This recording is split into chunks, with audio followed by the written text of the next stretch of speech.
उसने जंगल के बीच में बनी एक पुरानी और वीरान पड़ी वन विभाग की चौकी को चुना।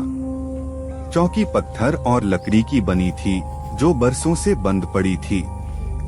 खिड़कियों के शीशे टूटे हुए थे और अंदर की हवा में सीलन और सड़े हुए पत्तों की गंध थी। रात के लगभग 11 बजे होंगे। रोहन अपने स्लीपिंग बैग में लेटा हुआ था। बाहर चांदनी भी नहीं थी, जिससे जंगल और भी भयानक लग रहा था। अचानक उसे बाहर से किसी के फुसफुसाने की आवाज सुनाई दी। रोहन, रोहन।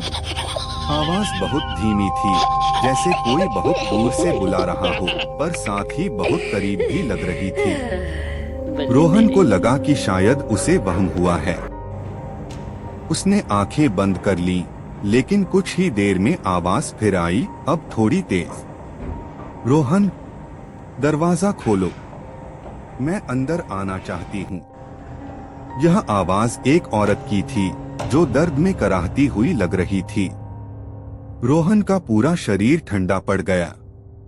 उसने अपनी टॉर्च उठाई और खिड़की के छोटे से छेद से बाहर झांका। बाहर घना अंधेरा था, लेकिन धुंध में उसे एक सफेद आकृति खड़ी दिखाई दी। वह आकृति एक औरत की थी, जिसके बाल खुले थे और वह चौकी की ओर पीठ करके खड़ी थी।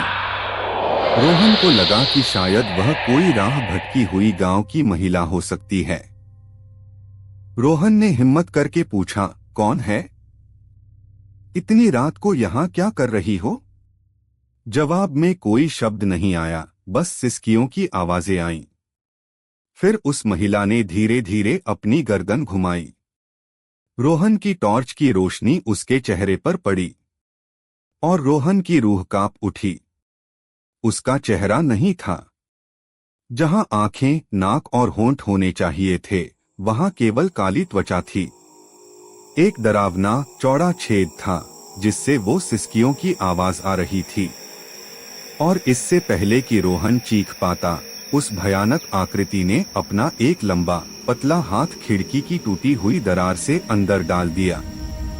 हाथ पर मांस नहीं था, केवल लंबी हड्डियों वाली उंगलियां थीं, जो दीवार को खरोंचते हुए रोहन की ओर बढ़ रही थीं। उस आवाज ने फिर कहा, इस बार भयानक फुसफुसाहट में, तुम यहाँ क्यों आए? यह जगह मेरी है। अब तुम मेरे साथ रहोगे। रोहन बिना पलक झपकाए, सांस रोके, पीठ दीवार से सटाए बैठा रहा।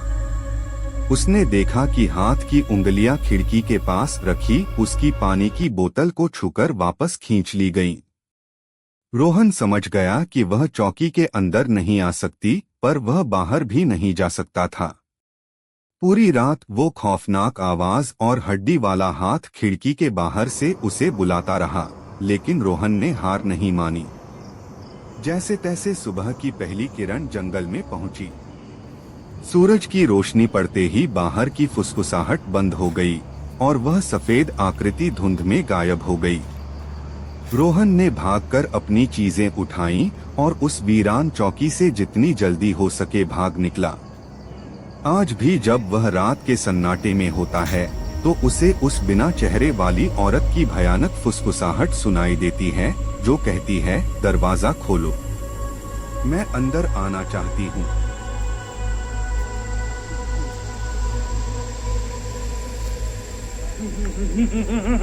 Ha ha ha ha